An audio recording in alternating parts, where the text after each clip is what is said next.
Adakah anda seorang kaki DIY? Ataupun jenis yang suka berendam lama-lama dalam air? Ataupun anda tinggal serumah dengan raksasa-raksasa kecil? Jadi handset korang mesti rupa macam ni kan? Well, worry no more kerana ini penyelesaiannya. Oukitel Rugged Phone WP13. Sebuah smartphone kereta kebal yang mempunyai specification yang menarik for the price. Aku Syazal dari Mona Lisa dan jom kita baling handset ni ke dinding. Jom kita review handset ni. Let's go!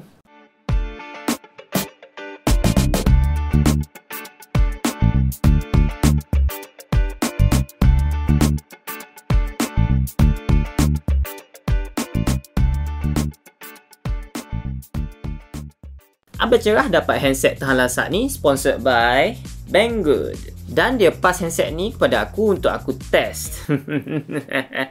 But then dia cakap kat aku, No, jangan baling handset ni dari tingkat 3. Fine, I'll be reasonable. But first, mari kita go through dia punya design and specs. As you expect from a rugged phone, memang big and bulky. Sebab bumper dia yang tebal keliling handset ni on all sides. Side protected dengan aluminium panel dan yang bucu-bucu ni dilindungi dengan bumper getah yang tebal. Display dia pakai in-cell LCD bersaiz 6.52 inci dan beresolusi HD+ 720x1600. Ada kamera drop kat atas untuk selfie kamera 8 megapiksel. And then kat bawah ni ada dagu.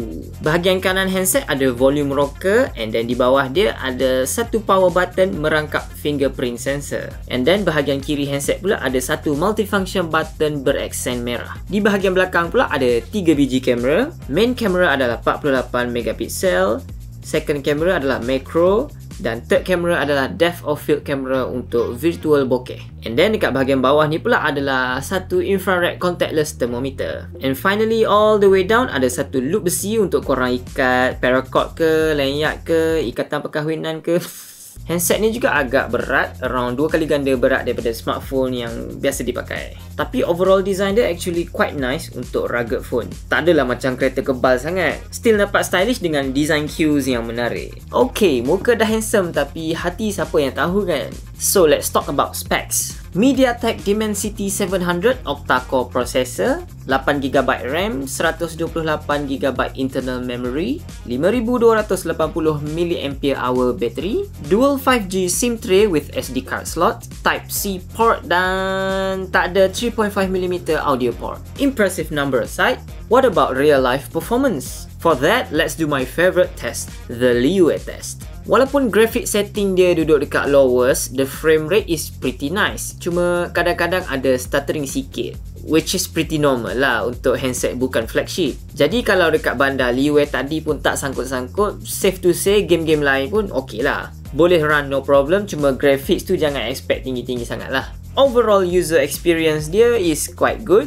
Smooth scrolling through the Android 11 OS. Buka apps pun laju. Nak load apps ataupun web page banyak-banyak pun no problem lah sebab RAM 8GB tu lebih daripada cukup. Fingerprint scanner at the side memang convenient and snappy. Multifunction button ni boleh set untuk launch apa-apa apps yang korang nak. And then, thermometer. Musim-musim COVID ni memang sesuai sangat lah ada thermometer dekat handset. Boleh normal temperature kat siapa-siapa dan di mana-mana saja. Alright, moving on to the camera quality. You be the judge.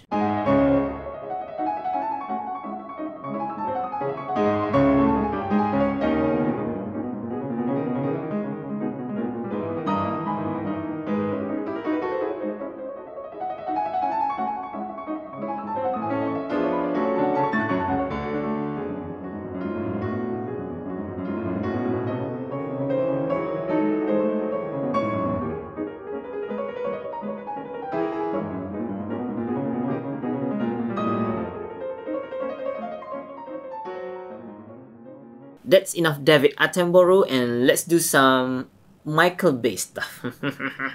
Oukitel rate WP13 ni as IP68, IP69K and MIL Standard 810G certified. Bahasa mudahnya, Oukitel claim WP13 ni boleh direndam dalam air sedalam 1.5 meter untuk 30 minit and then boleh disembur dengan air bertekanan tinggi up to 80 bar dan selamat apabila jatuh dari ketinggian 1.5 meter on any side.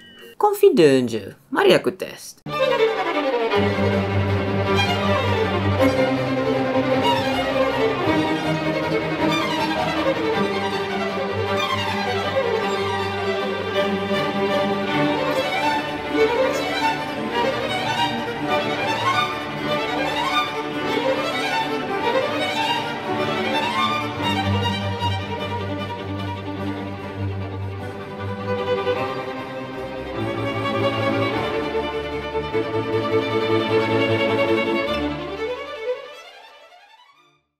So, there you have it folks. Oukitel WP13 ni survive ketiga-tiga test tadi. Tapi takkanlah semua benda okey kan? Mesti ada something wrong somewhere. Yang pertama, bateri kapasiti 5280 mAh sahaja. 5000 mAh ni sebenarnya dah jadi benda biasa dalam handset sekarang. No longer rugged phone worthy. Dan kalau tengok model rugged phone yang lain dari Oukitel, ada yang berkapasiti 15000 mAh pun ada. Jadi 5000 mAh dekat model ni rasa sikit lah by comparison. Kalau nak bawa masuk hutan berminggu-minggu, aku rasa tak confident kot kalau tak bawa power bank. Next kelemahan, 5G.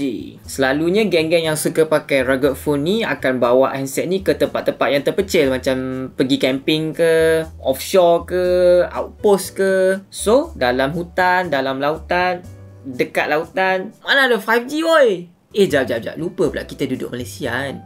Mana ada 5G? And last weakness dia adalah protection around the display. Memang selamat kalau jatuh dan impak permukaan tanah face up ataupun on its side ataupun dekat bucu macam ni. Tapi sebenarnya banyak handset yang skrin pecah sebab dia landing face down dan ada batu-batu kecil dekat permukaan tanah tu. Dan kalau korang tengok kat sini, dia punya rubber protection around the display untuk create the safety gap antara display ni dengan tanah. Nipis je. Actually nampak macam dah nak flush dah dengan dia punya screen ni. Dulu-dulu aku pernah pakai armor case dari Spigen. Rasanya rubber protection dia tu lagi tebal daripada ni. Jadi kalau WP13 ni jatuh face down dekat outdoor, all that mil standard bagai semua tu boleh simpan je lah. Penat membebel. Jadi mari aku rumuskan bebelan-bebelan aku yang panjang tadi. Oukitel Rugged Smartphone WP13 ni adalah a smartphone that is packed with good features except for one thing, true ruggedness. Honestly, handset ni sebenarnya ditarget untuk market orang-orang yang duduk di bandar. Great specs, ample battery, good for casual gaming, tapi bukan untuk true outdoor person for doing serious outdoor stuff. Aku tahu untuk siapa handset ni sebenarnya. Abang-abang rider. Can last through a whole day of delivery, hujan ke, panas ke, no problem. Can survive from occasional drops from riding height. Dan bila dah sampai rumah, boleh main Mobile Legends untuk push rank. Jadi, good news untuk semua abang-abang rider dan rakyat Malaysia secara amnya. Banggood sekarang tengah buat promosi, so klik link dalam description untuk beli Oukitel Rugged Phone WP13 ni dengan harga flash deals RM970 sahaja guys. Harga asal dia RM1,412 So jadi jangan lepaskan peluang ni for a limited time only. Aku rasa flash deals ni sampai akhir bulan 10 ni je, so kena cepatlah sikit. Apa? Tak pernah guna Banggood? Aduh, senang sahaja. Sama je macam platform lain macam Shopee ke Lazada ke. Kalau tak faham lagi, klik je link dalam description untuk tengok cara shopping di Banggood. Okay guys, that's all from me for this review. Macam biasa, ketik like, komen dan subscribe. Hari-hari Abel Cerah publish, so jangan miss any single video. Kalau nak counter bebel dengan aku, macam biasa boleh singgah saya _Shazza dekat Instagram aku. Ataupun kalau korang nak dengar aku membebel tanpa batasan, korang boleh singgah channel YouTube personal aku. Review apa hari ini? Link in the description below. Okay, bye!